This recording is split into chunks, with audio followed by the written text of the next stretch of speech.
जय श्री राम। आपका स्वागत है आपके अपने चैनल वास्तु गुरु में।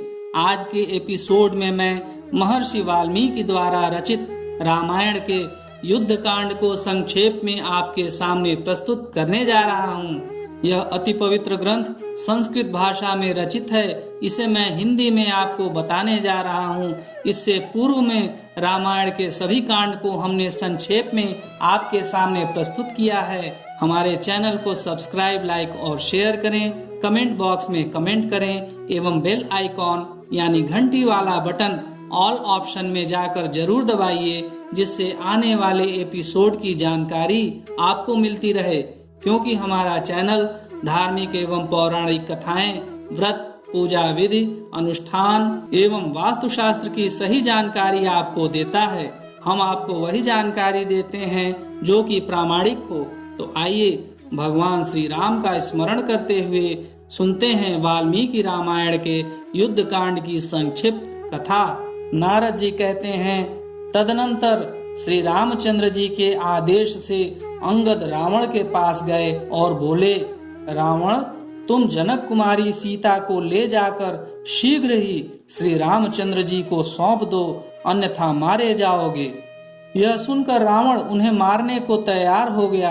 अंगद राक्षसों को मार पीट कर लौट आए और श्री रामचंद्र जी से बोले, भगवान, रावण केवल युद्ध करना चाहता है।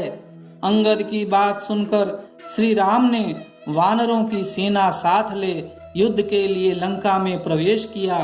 हनुमान, मैंद, द्विविद, जाम्बवान, नल, नील, तार, अंगद, धूम्र, सुषेण, केसरी, गज, पनस, विनत, रंभ, शरभ, महाबली, कंपन, गवाक्ष, दधिमुख, गवय और गंधमादन, ये सब तो वहां आए ही, अन्य भी बहुत से वानर आ पहुँचे। इन असंख्य वानरों सहित कपिराज सुग्रीव भी युद्ध के लिए उपस्थित थे। फिर तो राक्षसों और वानरों में घमासान युद्ध छिड़ गया। राक्षस वानरों को बाण, शक्ति और गदा आदि द्वारा मारने लगे और वानर नख, दांत एवं शिला आदि के द्वारा राक्षसों का संहार करने लगे। राक्षसों की हाथी, घोड़े, रथ और पैदलों से युक्त चतुरंगिणी सेना नष्ट भ्रष्ट हो गई। हनुमान ने पर्वत शिखर से अपने वैरी धूम्राक्ष का वध कर डाला। नील ने भी युद्ध के लिए सामने आए हुए अकंपन और प्रहस्त को मौत के घाट उतार दिया। श्री राम और लक्ष्मण यद्यपि इंद्रजित के नागास्त्र से बंध गए थे, तथापि गरुण की दृष्टि पड़ते ही उससे मुक्त हो गए। तत्पश्चात उन दोनों भाइयों ने बाणों से राक्षसी सेना का संहार आरंभ किया। श्री राम ने रावण को युद्ध में अपने बाणों की मार से जर्जरित कर डाला। इससे दुखित होकर रावण ने कुंभकर्ण को सोते से जगाया। जागने पर कुंभकर्ण ने 1000 घड़े मदिरा पीकर कितने ही भैंस आदि पशुओं का भक्षण किया। फिर रावण से कुंभकर्ण बोला, सीता का हरण करके तुमने पाप किया है। तुम मेरे बड़े भाई हो, इसीलिए तुम्हारे कहने से युद्ध करने जाता हूँ। मैं वानरों सहित राम को मार डालूंगा।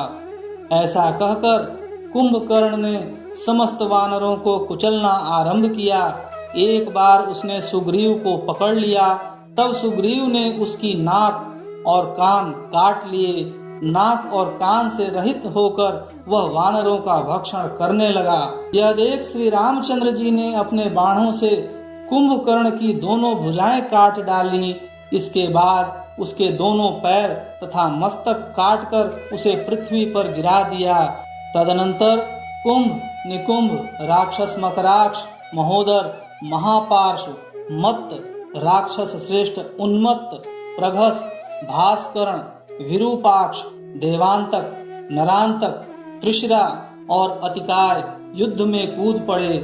तब इनको तथा और भी बहुत से युद्ध परायण राक्षसों को श्री राम, लक्ष्मण, विभीषण एवं वानरों ने पृथ्वी पर सुला दिया।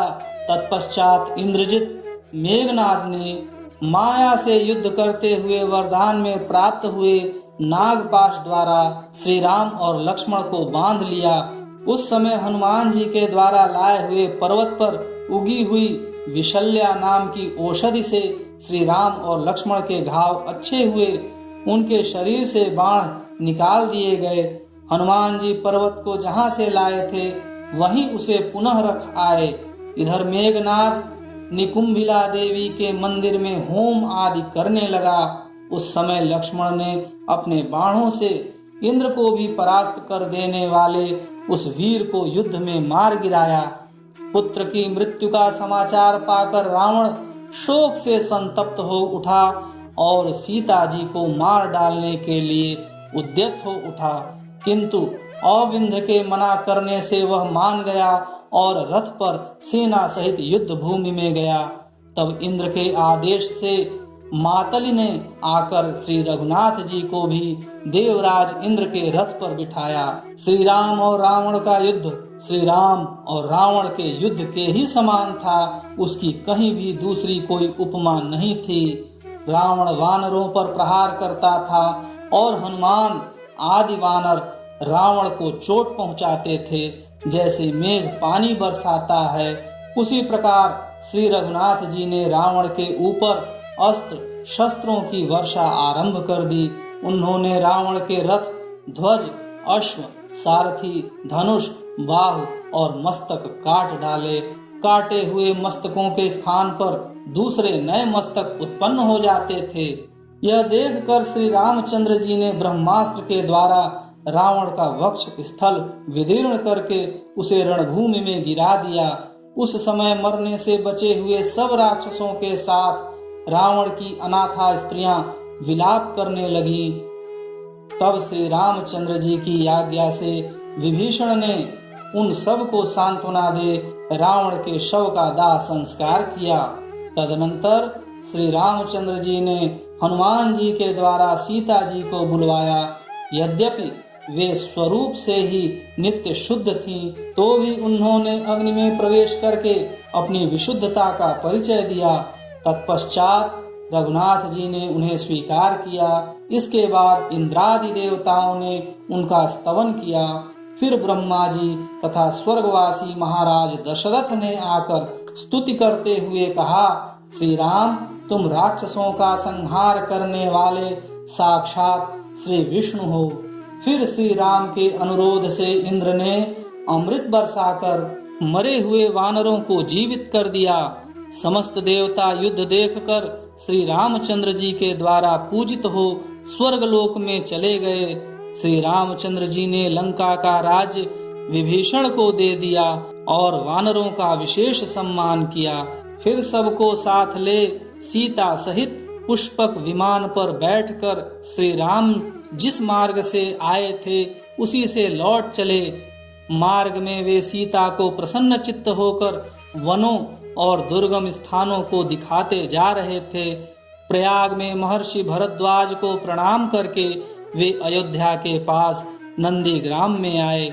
वहां भरत ने उनके चरणों में प्रणाम किया। फिर वे अयोध्या आकर वहीं रहने लगे। सबसे पहले उन्होंने महर्षि वशिष्ठ आदि को नमस्कार करके क्रमशः कौसल्या, कैकेयी और सुमित्रा के चरणों में मस्तक झुकाया। फिर राज्य ग्रहण करके ब्राह्मणों आदि का पूजन किया।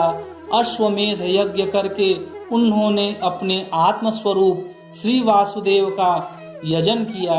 सब प्रकार के दान दिए और प्रजाजनों का पुत्रवत पालन करने लगे।